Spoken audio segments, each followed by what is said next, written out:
We had a camera here and he had a camera there. Yeah. Then we should do with the other university there. They used to do dual presentations where the students did.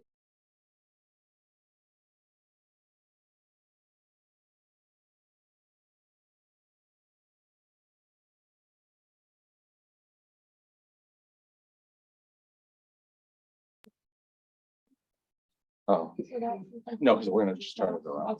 Okay. I'm in. Yeah, okay.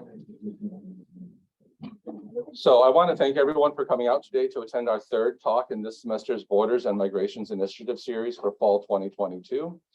I'm Dr. Richard Reisman, Faculty Associate Dean for Inclusion and Engagement and Associate Professor of Spanish and the founder and director of Borders and Migrations Initiative. The initiative was founded in 2018 to help raise awareness around issues of borders, migrations, and a response to these human tragedies as individuals and as a Catholic Jesuit institution. Borders Migrations Initiative is an international collaboration focusing on diverse issues of migrations, animal and human, and borders, placing Buffalo, our diverse community, and Canisius, one of only 2 Jesuit institutions on an international border, within the larger conversation on these global issues. Please check out our webpage, Google Canisius Borders, and it pops right up, where you'll find links to YouTube of most of our prior events, as well as a toolkit replete with all kinds of useful information for research, teaching, and sharing. You can also make a donation. In addition to the initiative's events, we have a team that conducts an immigration simulation in both virtual, hybrid, and multilingual formats that was developed in collaboration with our Jesuit partners at Kino Border Initiative. Contact me if you'd like to schedule one for your class or community activity.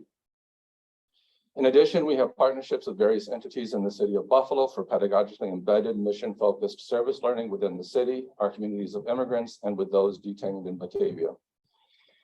Finally, our 4th and final Borders and Migrations event for the fall will be on November 14th and 15th, featuring a film screening in person and streaming of the film Flee on Monday, November 14, and a conversation with the film's art director on November 15 at noon, same place. The film is a hybrid genre combining documentary, live action, and animation, and deals with the struggle of Afghans fleeing through Russia to Scandinavia. I hope you can join us. I want to thank supporters of BMI, including my SEEP students, Sarah Lynch and Christy Konzel, and my alumni SEEP, Corey Turbin, who showed up today as well, who also participated in the Koziuszko Foundation Summer Program in Poland.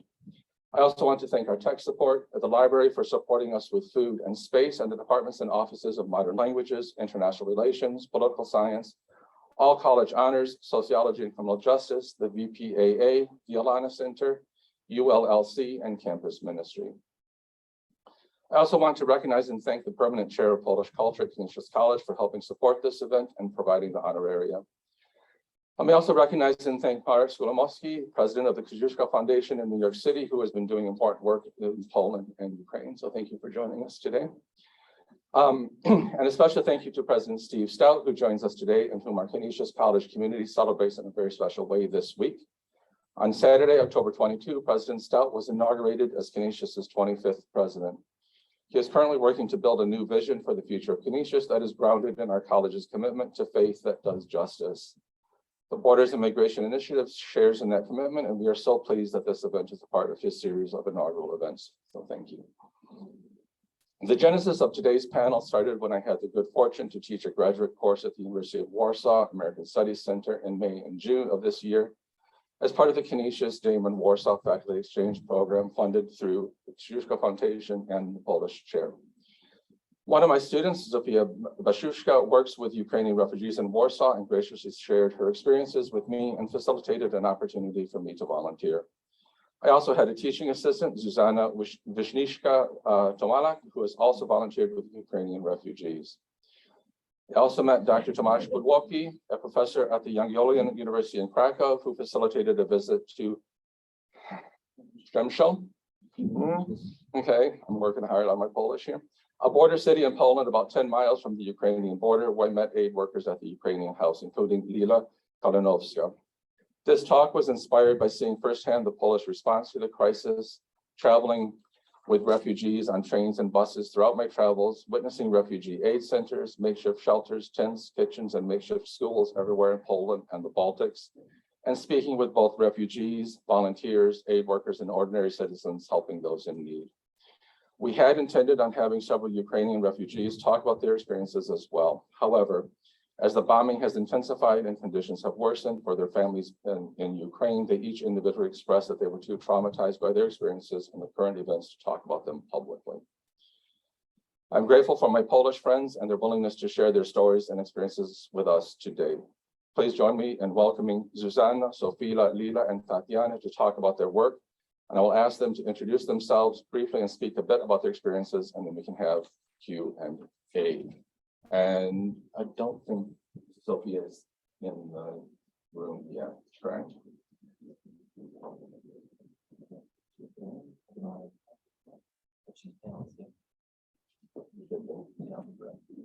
Yeah, she's not there. Oh, yeah, she is. Yeah. Okay. Sophia, are you there? Okay.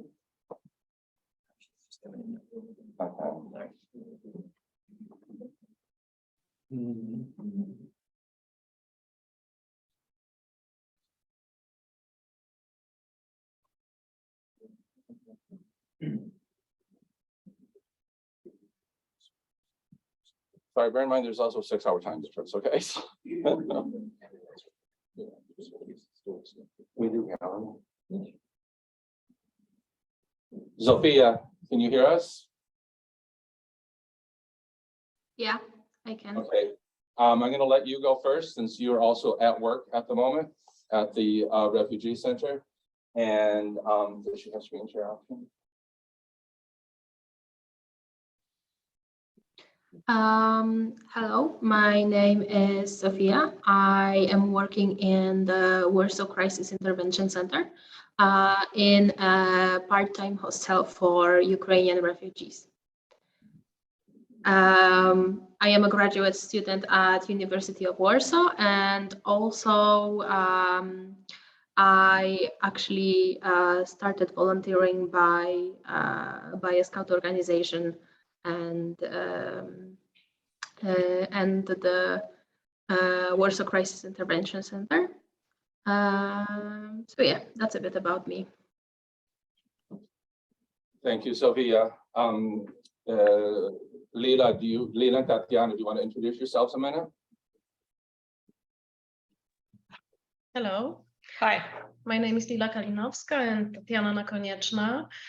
We both are living in Przemyśl and we work for Association of Minority, Ukrainian Minority in Przemyśl, in Ukrainian House. And we have many activities. We will tell you a little bit later about what we do. I think that's all at the beginning. Yeah. But also not only the Association of the Ukrainian Minority, but also the Ukrainian House. These are two separate organizations, and that is quite important. Well, in this context that we are at this moment. Thank you, Lila and Tatiana. Susanna? So hello, I'm Zuzanna Wiśnicka-Tomalak. I'm educator, cultural anthropologist and writer. So I have just left lecturing at Warsaw University where I met Richard. And I taught their games and transmedia research, hence those years, to work as an educator with education programs and e-learning design at Most Kinney Coffee Shop Foundation that my partner started. And I will be speaking from a perspective of a private person who is not connected with any organization or foundation, who just decided to, with her family and with all of our friends, we just decided to do something and to help. So I will be speaking about this. Thank you, everyone. Sophia, can we start with you since you have to go back to work, and you can introduce what you're doing and talk about your work? Yes. So I actually have some photos. I'm going to try to share my screen.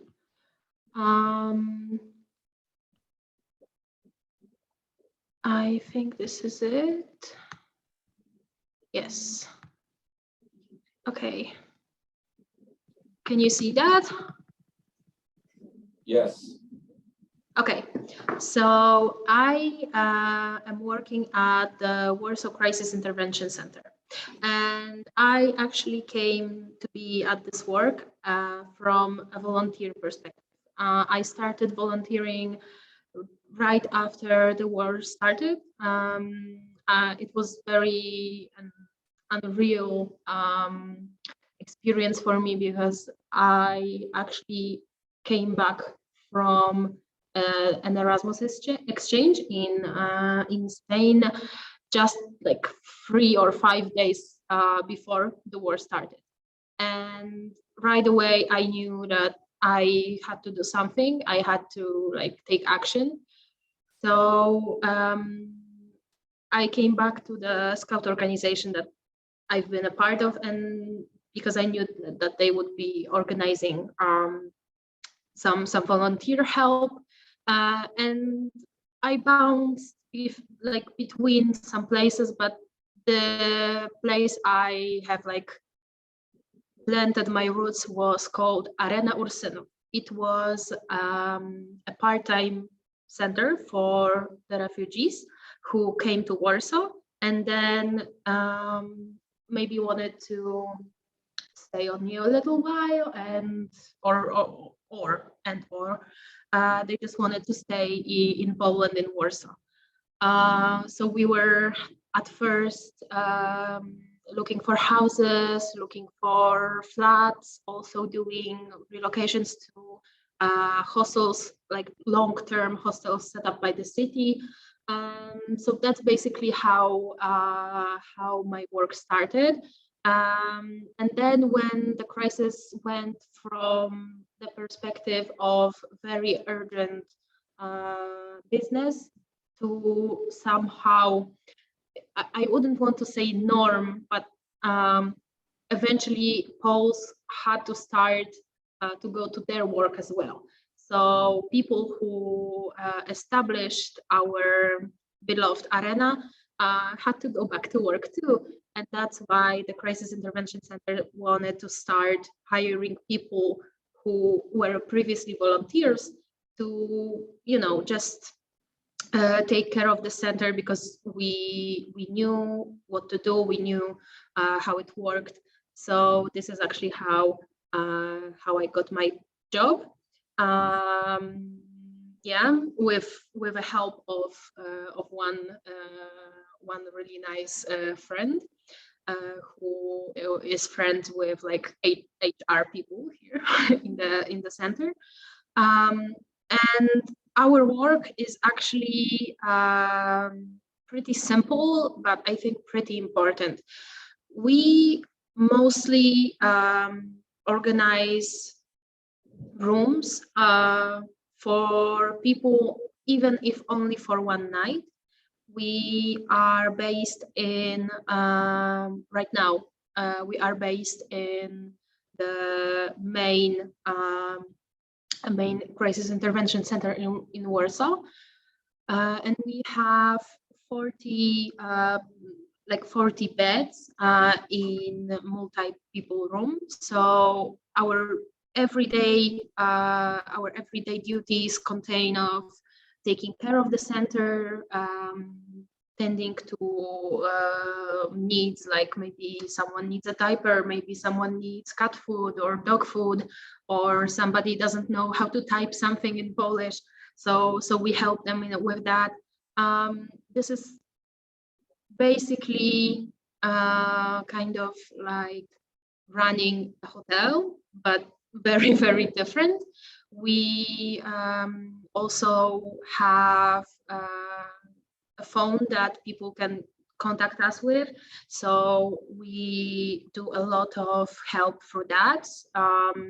We answer questions, maybe point people to institutions that can help them better than we do, or maybe just tell them, you can come to us and we can help you.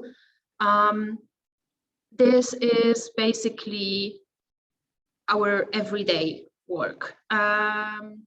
It's really hard to put into words because we do so many things. and people mostly, well, okay, so some people don't really acknowledge the fact that they are getting help, because this help is so everyday, like, and this is kind of our job to, you know, provide the help kind of invisibly to enable people to take care of themselves. So our goal is to give people parts so they can make themselves a fishing rod and go fish in a lake or somewhere. That would be the metaphor for what we are trying to do. I think that this is the wisest form of helping people, and that's why I got into this job. And yes, I have some photos, so now you will see those. Those are from the place we've been before right now, because we had to move. Sadly, our arena stopped being the best place for us to provide the help that we provide. So we moved to the main buildings, and this is some art that kids in the arena drew. This actually was a contest on how do you see Poland's help, which was actually organized by one of our clients, one of the refugees that was living with us in Arena. You know, we were providing food. There was many people who also wanted to help from the outside.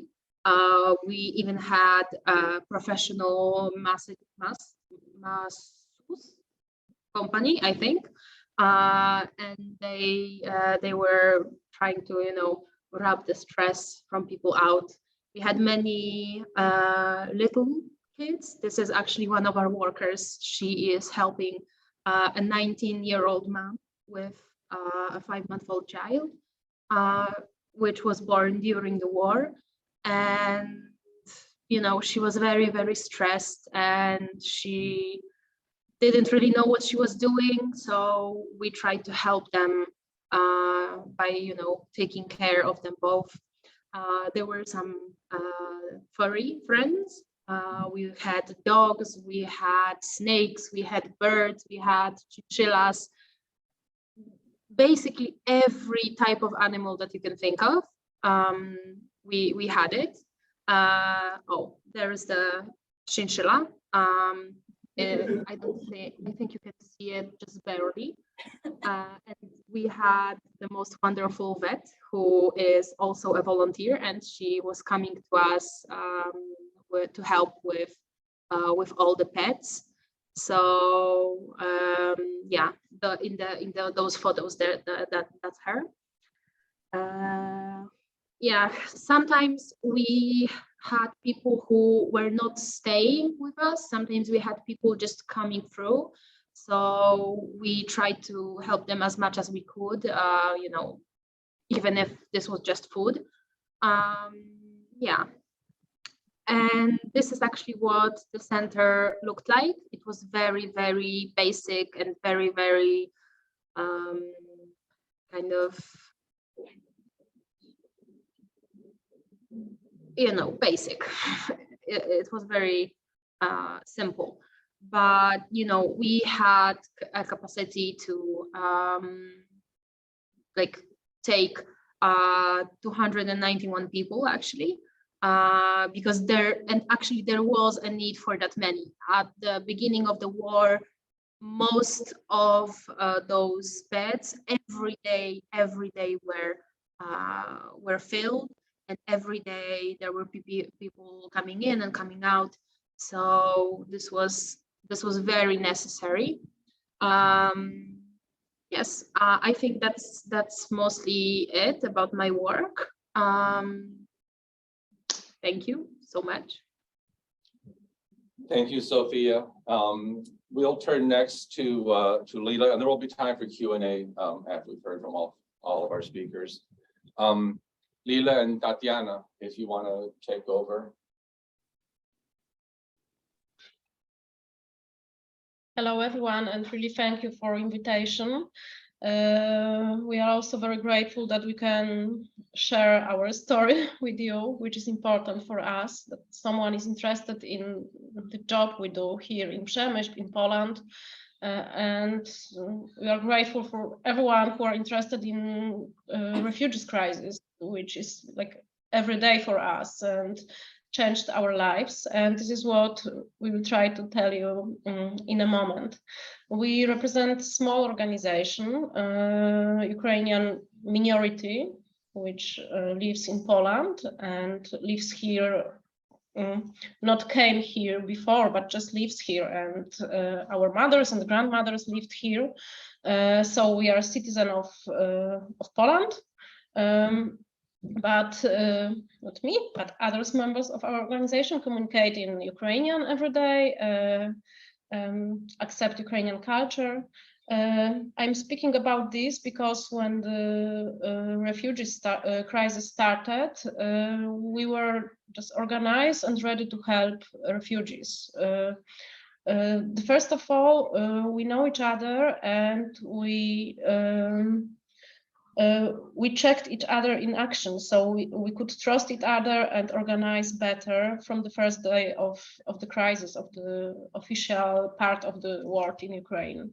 So when refugees came to Przemyśl, which was the first place where they came in Poland, we were ready to help. And it was easier for us to organize. Of course, it was very difficult because we didn't knew before how to do it, and no one knows. So we were just organizing everything with our intuition. We are just asking someone for help, but at the beginning it was very, very difficult. It was difficult, especially in Przemyśl, because we are a small town. We have 50,000 citizens, and during the day, at the beginning of the crisis, there was about 20,000 people crossing the border just next to us. So the town, so small like Przemyśl, was almost like it was impossible to help refugees professional. We didn't have infrastructure, we didn't have anything to help. So the organization, similar to us, was trying to do the job the best we could, but it was very, very difficult those days at the beginning. Now we are quite professional in this helping, which is like we are proud because we are trying to do our job the best, but we are also sad because we are professional with helping and we don't want to help anymore. We don't want a refugee crisis and we want this war to be stopped. I will show you some photography.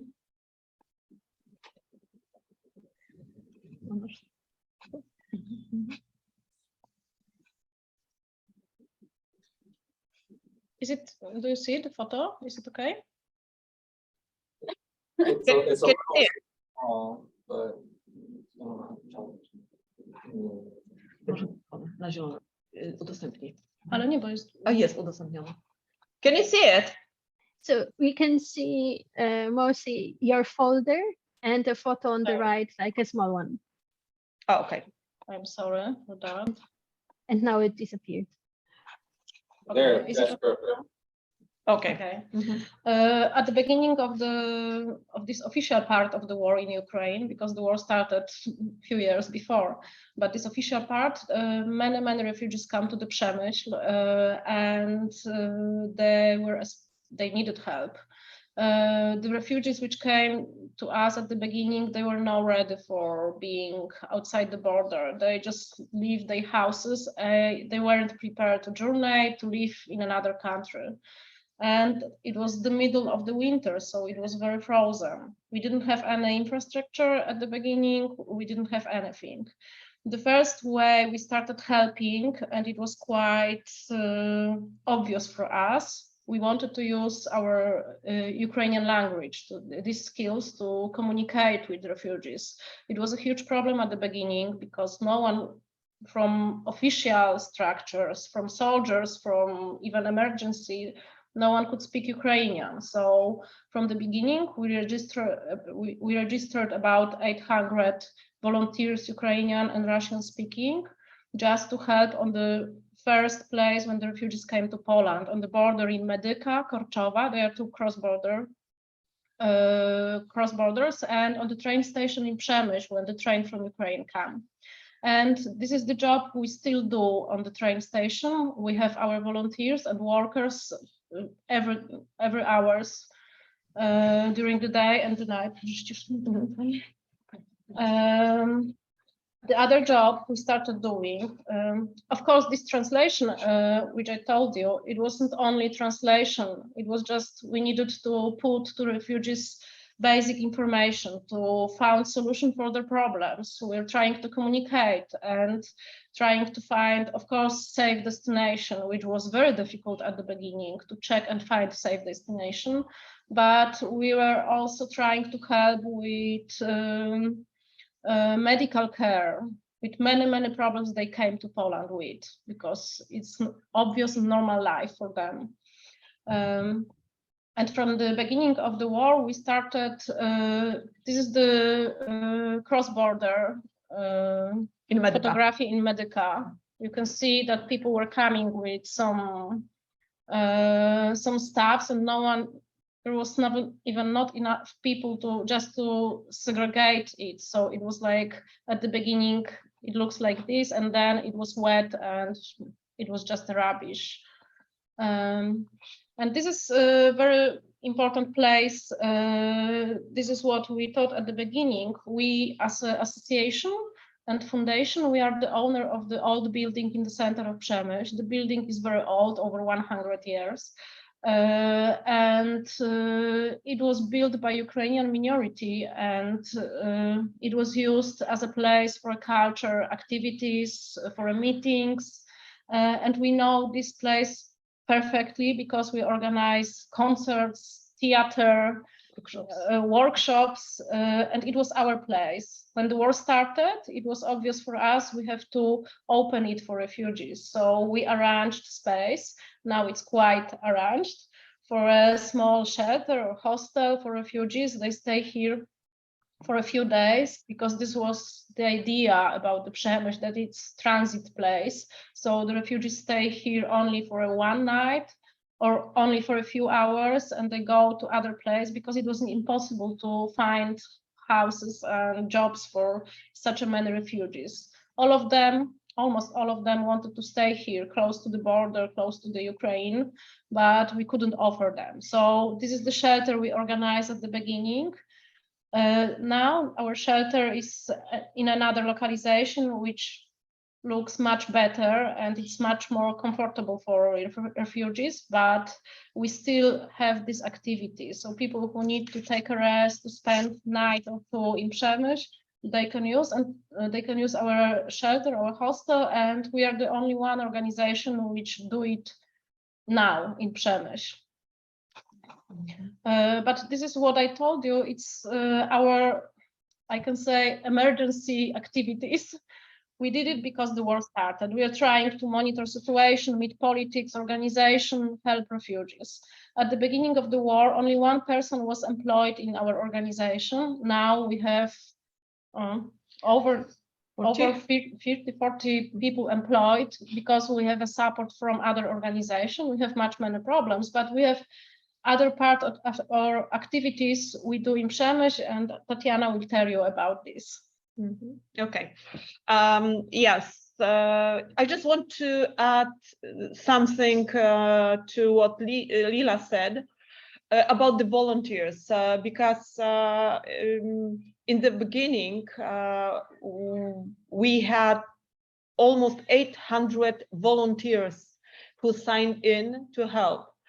And it seems, well, it's that it is so many. However, you have to remember that each day we needed 150 people to serve refugees, 150.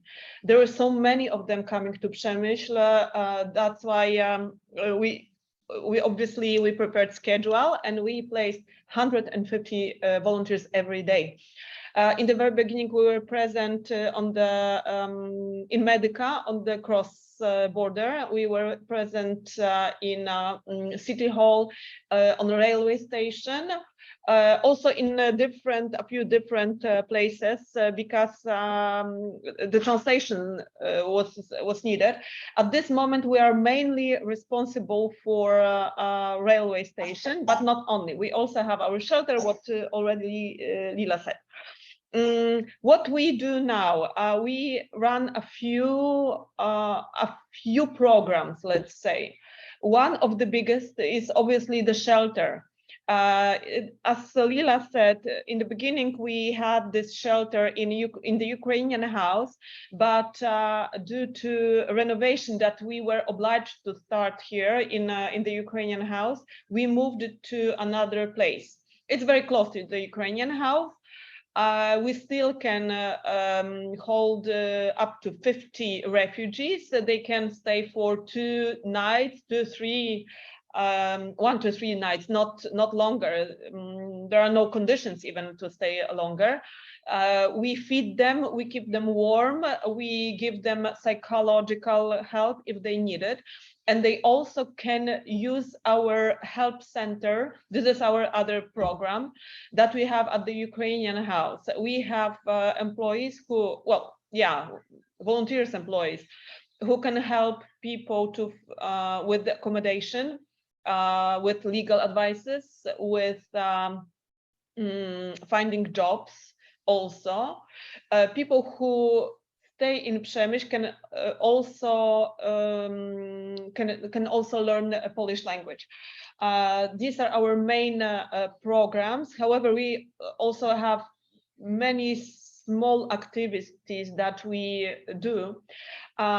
Since some of the refugees stayed in Przemyśl, we run lots of integrational programs for them.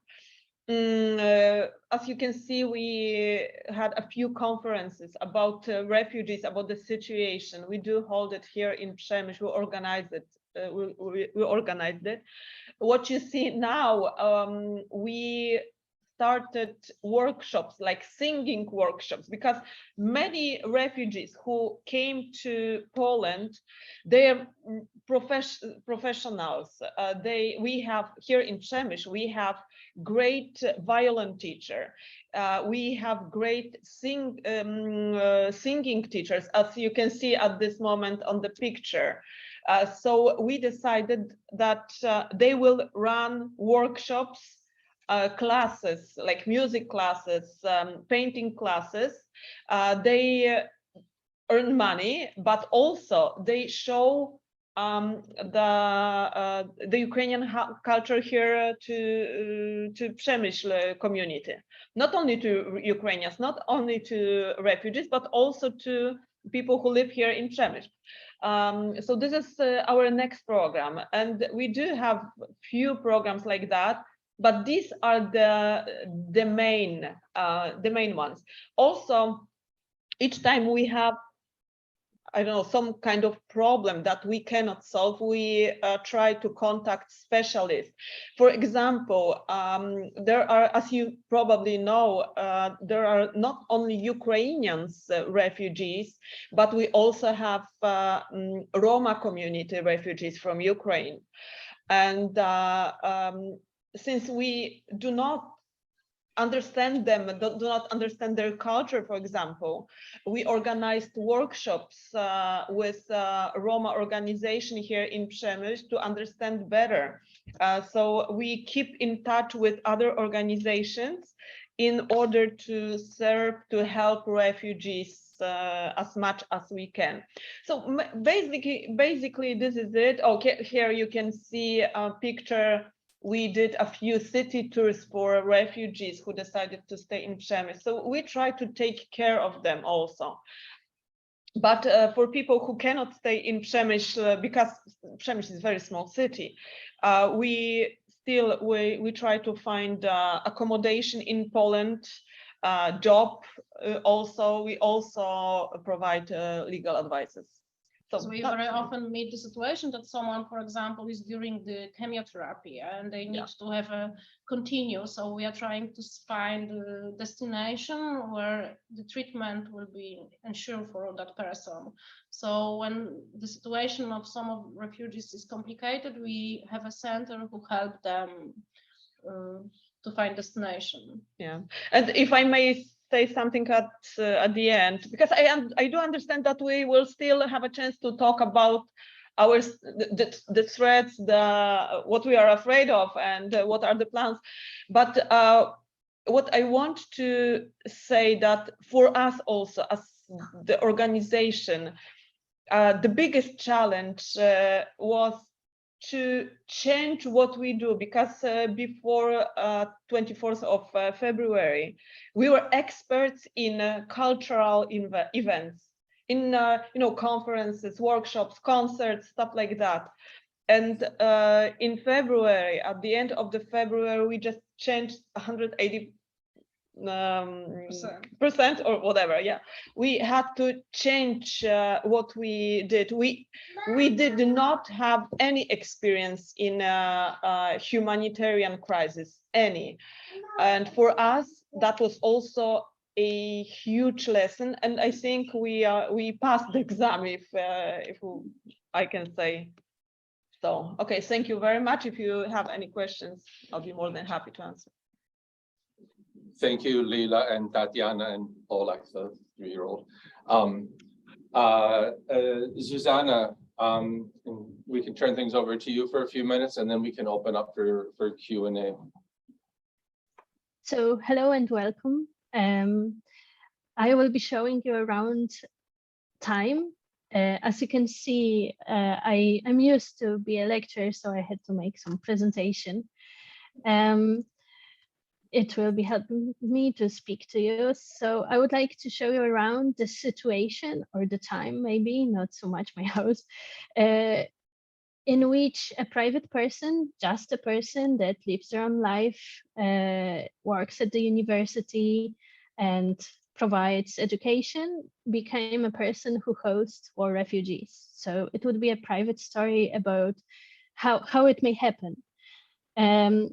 If you were to visit me now or in some time, you would see that we've got this poster on our doors. So there was a time in Warsaw where you could find those posters everywhere and you could take them. I think it's a very beautiful poster, and I thought that maybe if you were a refugee who will come to our house, it would be nice and that it would make you feel welcomed. And that's why we put it up there. When I say we, it's me and my partner who also lives here. So I would like to show you, I'm an extensive planner user. I love planning and I love journaling.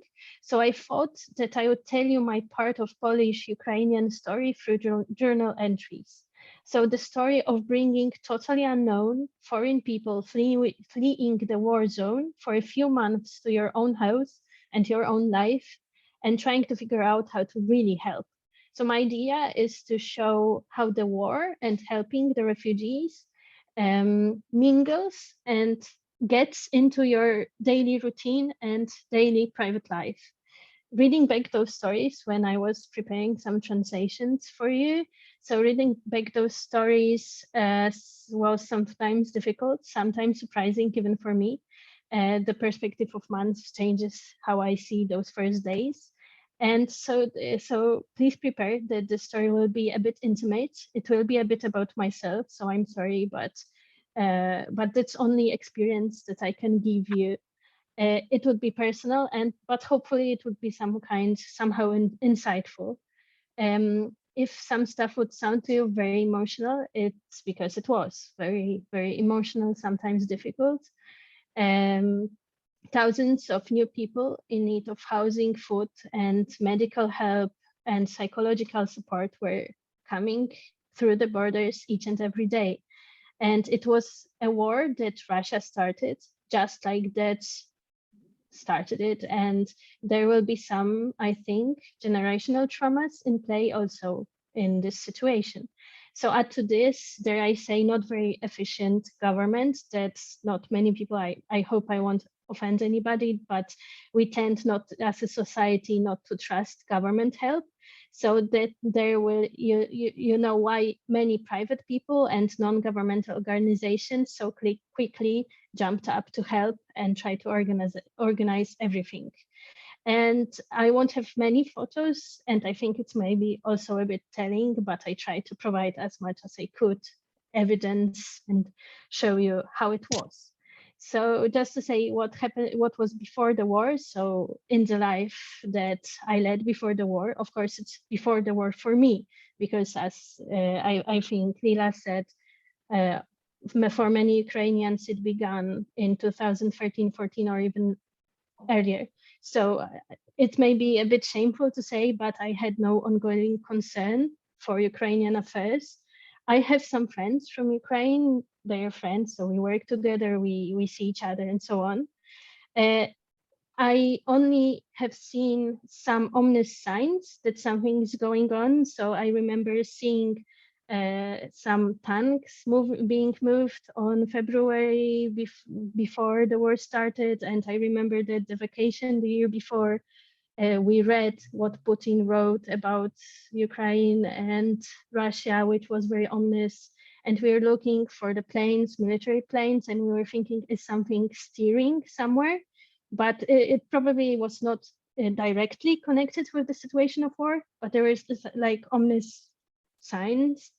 So I have one journal entry concerning this situation, one note that I fear something would happen. It was quite close time before the war really started, which stated that if Russians, all the political or like people from Russia are encouraged to leave Ukraine, this means that something will happen closely.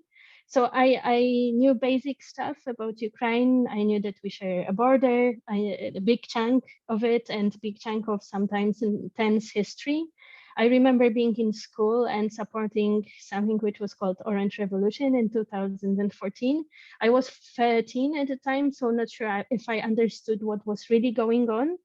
I got from at the time that there was an electoral fraud and the pro-European people European Union people are protesting. So we wore orange to schools and we all assumed that Ukraine would be in European Union soon, which did not happen. So in both of those, and also I remember, of course, 2014, and it was very traumatic for my friends. So by the time of 2014, I had some Ukrainian friends also, so it was kind of more close emotionally. In both those situations, we knew here that Russia was involved, so it might be a little tricky to explain, but this innate knowledge that comes from generational experiences and traumas, and I think plays a huge role in massive help movement in this war, and also in massive fear that we all held in the situation. And what I want you to also say that in 2015, our government kind of shamefully, from my perspective, refused to host 6,000 Syrian, Eritrean, and Iraqi refugees. So our government refused to take part of EU solidarity program, and stating that we don't have assets to help them in the country. So keep this in mind, seeing some numbers of people who are coming now. And I think it's relevant because still in 2020, when we got negative judgment from European Tribunal that it was breaking the European law, this statement, there were campaigns in public TV connected to fear of refugees and so on. So kind of in a society, or at least in parts of the society, we didn't see ourselves as capable of hosting so many people. So as you can see, I did cover all of the months of war in black because it was at the time very important for me to state. I've got only 2 days in this journal marked. It's war in Ukraine and it's 7 years anniversary of my relationship. So those are like the most important days in this time. So the first week, how was it? how it became that we started kind of helping. I called it fear, confusion, and kind of eerie familiarity. What happened at 24th? So I tended to note those numbers. So on this day, around 31,000 people crossed Polish-Ukrainian border to seek shelter. It's around because it's data from all of the centers and from official Polish border shelters. So it's around this many people. So I wrote, today I woke up early, refreshed and energized, ready to work with a firm resolve that it will be a good day. But the war in Ukraine started. Can you have a good day when there is war? I can't focus. I am terrified. I am furious. I can't help much. We donated some money to a Ukrainian house and to charities supporting children in Ukraine. I'm sharing information about how to help that I found on the internet. I should do more. We're discussing with my partner, hosting someone. Some of my friends went to protests. Some started volunteering at railway stations. We feel stuck in home. Some of my friends are in shock, shaking and barely able to speak.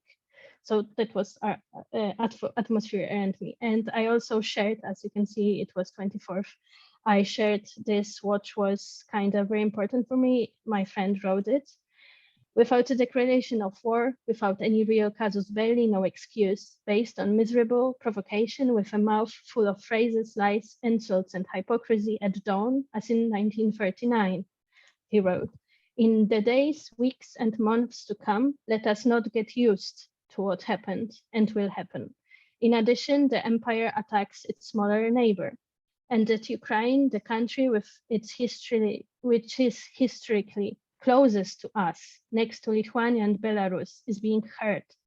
We have the right to shock and sadness, but let's be strong because it is Ukraine that needs support.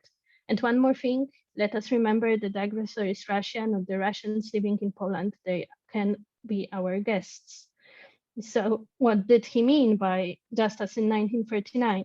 So the official reasons given by the Soviet Union for Soviet troops to come into Poland in 1939 was the internal bankruptcy of Polish state and the concern of Soviet government for the Ukrainian and Belarusian population living in Poland. So if you know some reasons that were given to invade Ukraine, they seem eerily similar to those. And a lot of people here, I think, had this in mind also. So as you can see, those parts concerning Ukraine were mingled in my everyday life and planning and so on. So what happens on 25th? You've got 47,000 around crossing the borders, and it was a difficult day also in Ukraine. So the whole night we woke up every hour to check if Kiev and Lviv have been taken. They have not. We read info from our friends. We discover how many of them have relatives in Ukraine. We didn't know that. We are exhausted. We constantly refresh the information sites and interactive maps. That's one that you can see here. So I'm here in Poland and here's Ukraine. This site also works. So it gets information from Twitter, from official sources, and it displays it as a timeline. So we're constantly, me and my partner, refreshing the sites. So we confresh and interactive maps. I'm desperately grateful for my life here, that there is no war in Poland yet. Will there be? My parents think that there will be. Is it the start of a new nuclear war? Will NATO react? Russian army would not stop if they were not stopped, that's for sure. They still won't say it's a war, yeah, how surprising. We decided to declare our flat as a hosting refugees on a few websites. I wrote emails with our description to a few foundations. We have only one room for up to 2 people, maybe a dog, maybe 2 small children. We have 1 mattress. We can host someone for a month. But will we be capable of helping someone who is in such a different situation that it is far beyond our understanding? Will we be able to communicate, not to harm somehow? Will I be able to function and work from home with new people around? How flexible and adjustable we really are, because we like to think of ourselves that we are. okay, it will be awkward, it will be difficult, but we can't stand helplessness. We have support net, we will do our best, and we will read a lot of materials that are prepared for more experienced people. My fingertips constantly go numb. So how do you put your house to be a place of hosting? I found few websites to do this, like you put announcements in the internet. One of these websites still works. So it was, and this website actually was created with an AI in mind. So I had some friends who also worked with it. So I knew it was being created. So you put submit an apartment or submit a need, fill necessary data, how many rooms you have, who can you host, and so on. And then you wait for the AI to decide on the offers. So at the beginning of the war, there was no AI. So we just put our announcements and people were reading them and contacting you or not contacting you. So it was the second day. At the third day, on this day, as you can see, the number is still getting higher. On this day, around 77,000 people crossed the borders to seek shelter. On this day, also, our friend Ivona visited us only to take stuff for a refugee center that they are organizing in her village. I wonder how it looks like there, so close to the border. So I started preparing a room just in case. I tried to imagine what would make me feel safe and welcome. So we decided that the most important thing would be to give their own room to the people if we will be hosting them. So the room that they will have their private space that could be closed. And it became very important for us when we made decisions who and how we can host, because so I'm now sitting in my living room. My partner works in the kitchen because we left his office to the guests. So here is a coach behind me who also can sleep some people. But we thought that there is a huge importance in private space for the people who would be maybe living with us.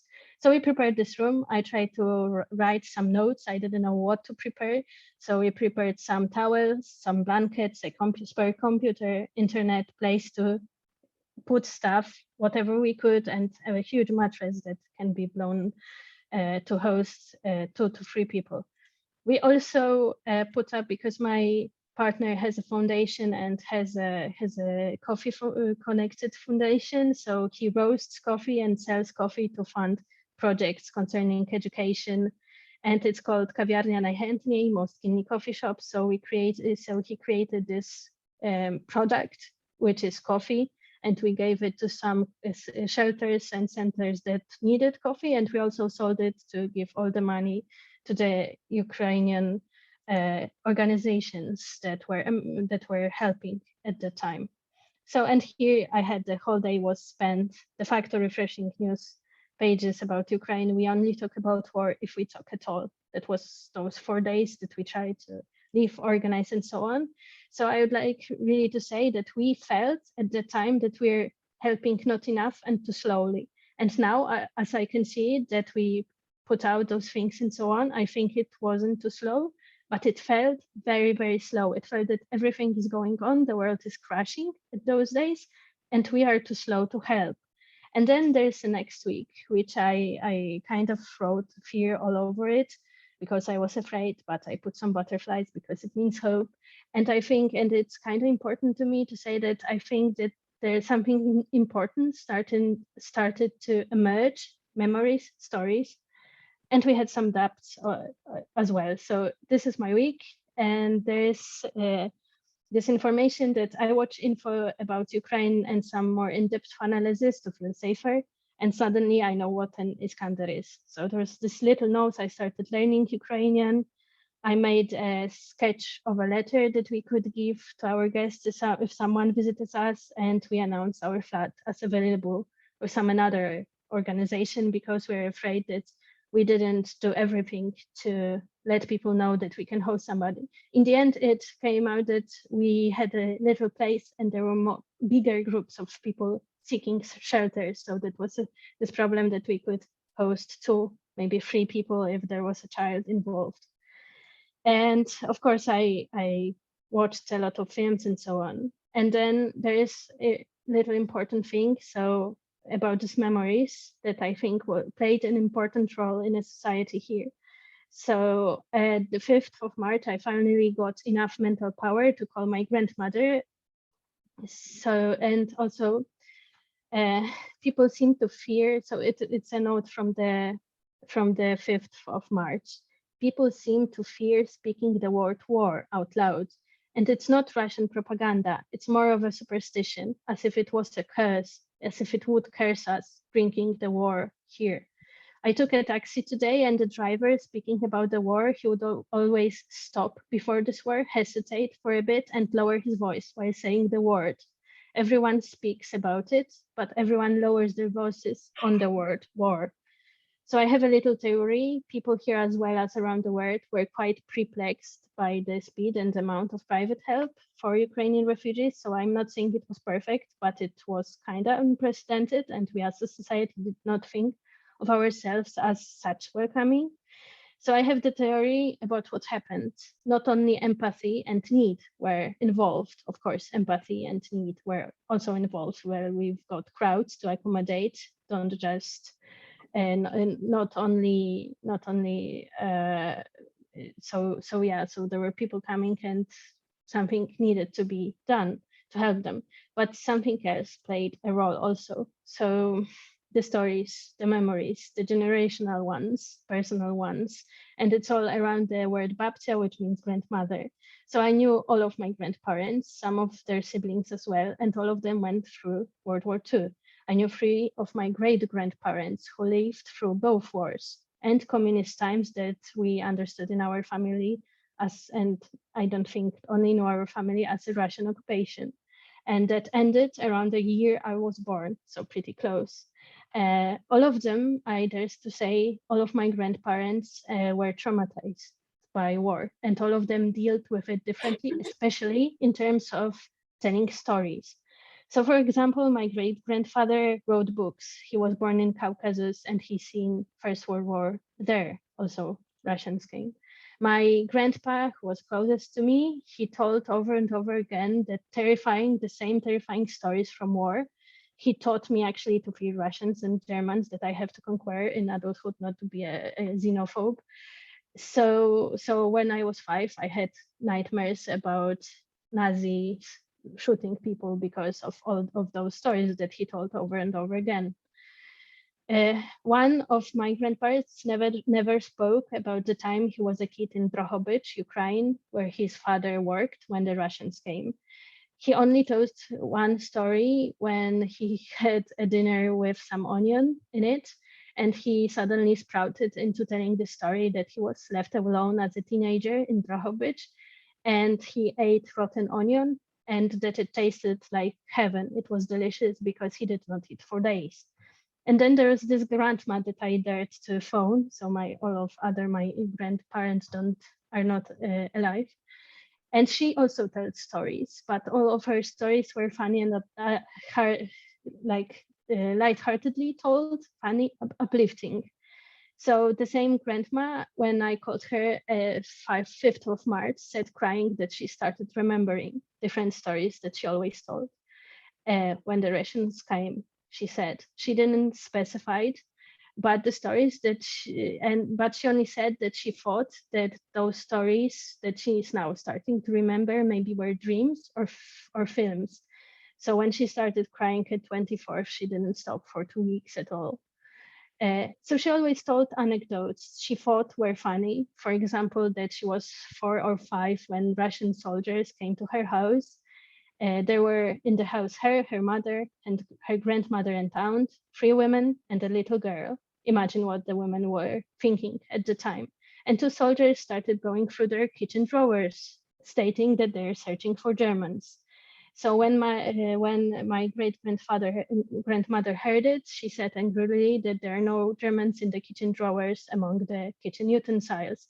And the other women thought that they're gonna be killed, obviously, because it was like anger shown on the faces of the soldiers. So my aunt put my little grandma, 5 years old, on the table and told her to recite a kid's poem in Russian.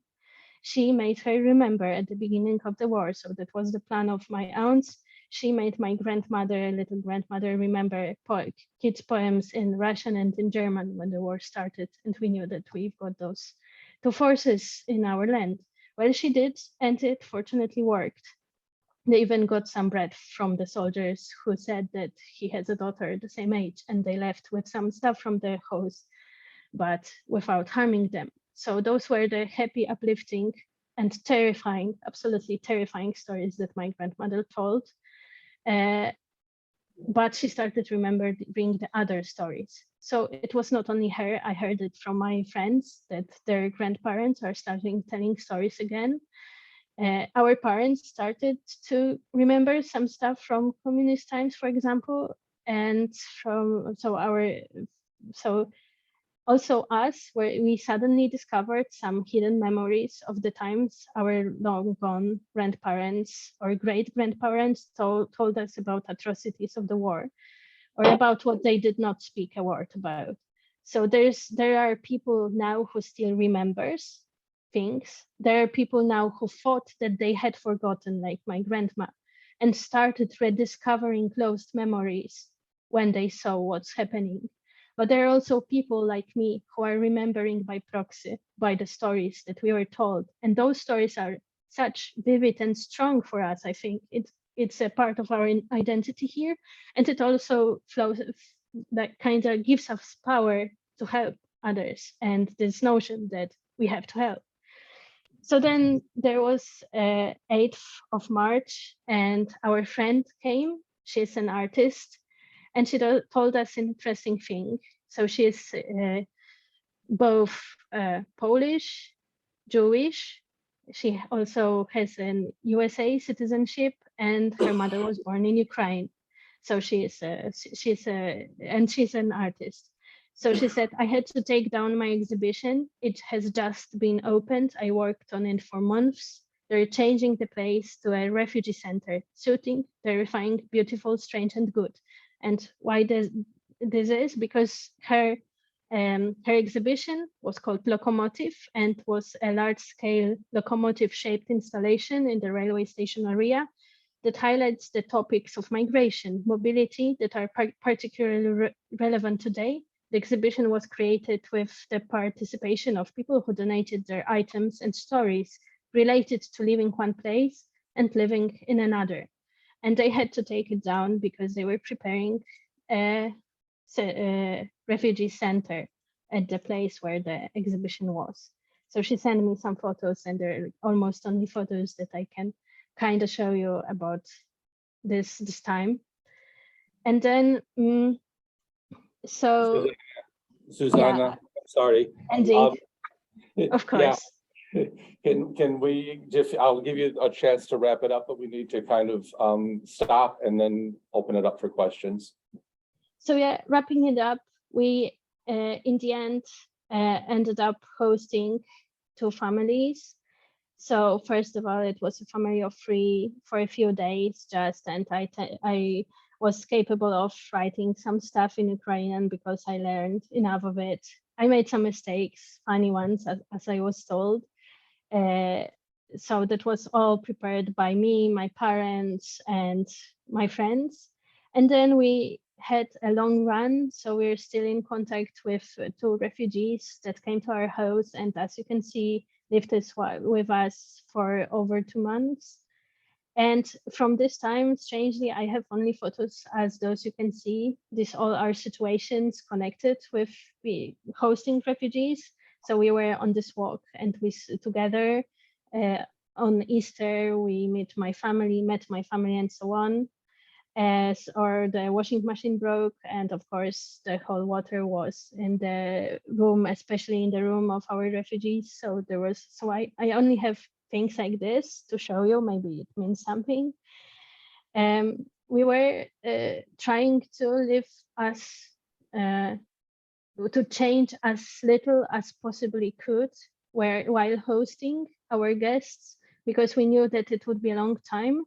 And we can't change everything about our lives because we will run out of energy very quickly. And we're also working from home. So there were suddenly 4 people in our house for over 2 months. And the last thing, so it was the strangest relationship I had in my life, because it was a little bit friendship, a little bit being a roommate, but also we helped them financially. So there was kind of power dynamic involved. And we still are helping them, still in touch, still taking whole financial care about them. So we're trying to let, because they found their own flat, fortunately, after this time. And they have also some health issues that we're trying to help with. So we kind of focused our minds on this specific two people that we are helping. So we don't do like a huge volunteer work and so on, but we're trying to make those two people as much as comfortable as possible in this country, to help them find job, because they've got the lady is a medical professional. So I wanted her to be able to speak today with you, and she agreed. But after, so I it's really also important for me to just underline that after the recent bombings came to Kyiv and so on, so she's from Kyiv, she said that it would be too traumatizing. So so it was impossible. So please don't forget that this all stuff is still going on and is still very, very, very real. And that's also, of course, I had a much more, I'm very dramatically talkative person, but thank you very much. And I'm trying to find the possibility to stop sharing. Oh yeah, I found it. There you go. Thank you, Susanna and Tatiana and Lila. Zofia unfortunately had to go back to work because she's working in the refugee center, where she told me yesterday that they're forcing them to take vacations because no one wants to take vacations. So she had to fill in for someone who was forced to take a day off. So do we have the other two people still on there? Go to, yeah, yes. So it's an opportunity for you all to ask questions of Tatiana, Lila, Oleg, who's the little boy in the picture, and Susan, if you have any questions for them or for me.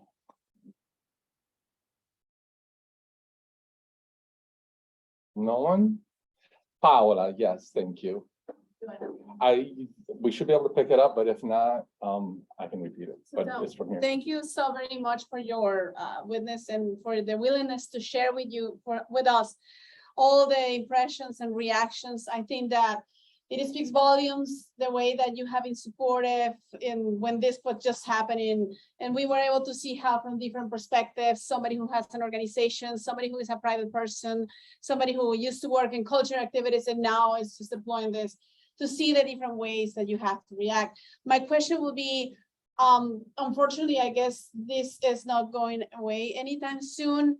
And we would like to help. What would it be one thing, if you could just choose one thing that you would let us know, what would be the best way to help, whether it is just sending aid, whether it is contacting local politicians, whether it is telling how as changing events are affecting your life, what would you like us to do? How can we help?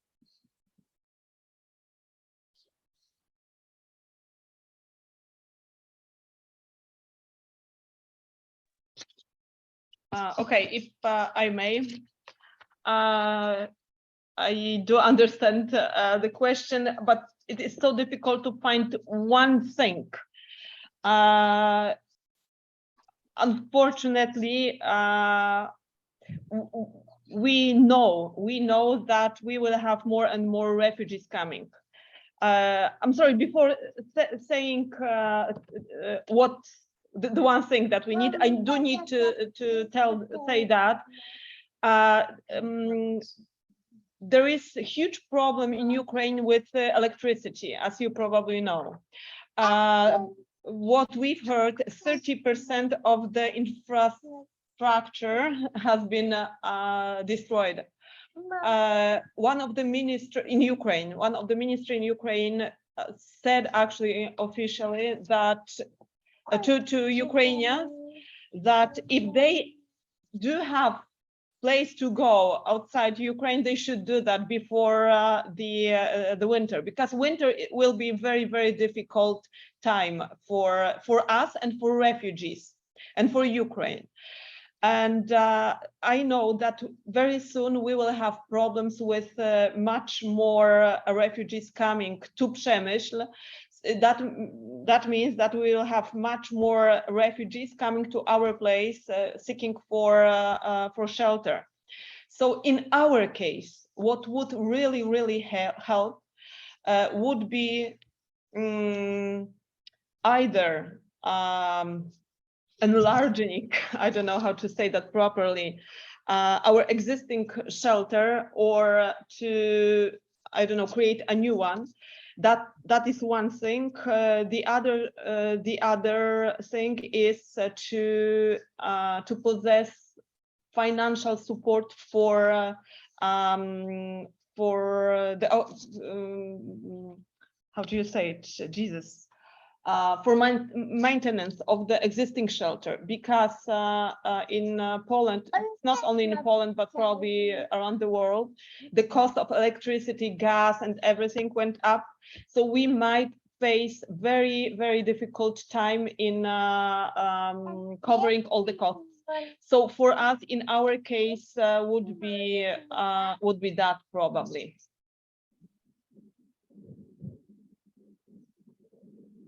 So to answer your question, Paula,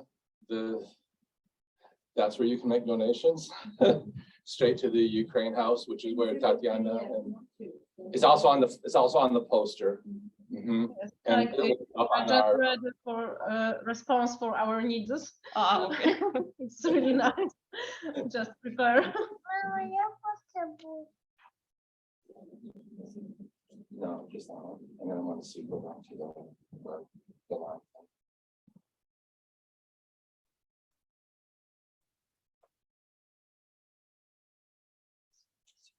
Yeah, if I may add something, because we also have this law that will probably will start in January probably, that Polish government will ask refugees to pay half the costs of the shelter. This concerns obviously the government shelter, not private ones or the ones that we run, but still we will have lots of refugees who can become homeless. So I think we have to think of that also. And this is also about finances, unfortunately, but yes, this is what we are afraid of. That's why I'm telling about that. To find more space. We can adapt for houses for refugees, like long-term place to stay. This is what we are planning to do, because we expect a big crisis of homeless. So I think also I'm not a professional helper. So from the private perspective, there was the law that allowed us to gain some financial support when we were hosting refugees, but a lot of people didn't get it. So for example, we tried and we didn't get it. So you could like put the documents for the government and they say they will someday pay you, maybe. We don't think that it will actually happen. So our government just says that it supports organizations or private people, but mostly it does not. A lot of people here are exhausted. Not many of people knew how to help and how to take care of themselves. And a lot of private people are not willing or don't have actually resources such as money and so on to host people again in private houses. We are considering it for a month, not longer, because we are also exhausted and we exhausted our financial stuff. So if you could provide support for organizations like Organization of Illyria and so on, the places that will be thinking about creating long-run homes and places for the Ukrainian refugees to stay, it will be helpful, because we're kind of running out of our fuel and resources here as well. And I will have links for both the organizations on the BMI page, and happy to share those. There, you can make donations through credit card and through PayPal. So we have any other questions for our guests? So I actually have a question. I ask everyone who deals with this kind of work, how do you take care of yourselves for self-care in order to continue to do the work that you do? What sort of things are therapeutic for you so that you can then provide and accompany the refugees? Okay. This is what is really nice in our organization is that we are friends and we can support each other. It was really important at the beginning. We are trying to use psychological support. I use that and it really works, and it was really, really helpful at the beginning when I had many problems with this connection between my private life and my activity life. It was so difficult to come back home to stay with children and not to think about what is happening at work. It was so difficult, and speaking with psychologists helped me a lot.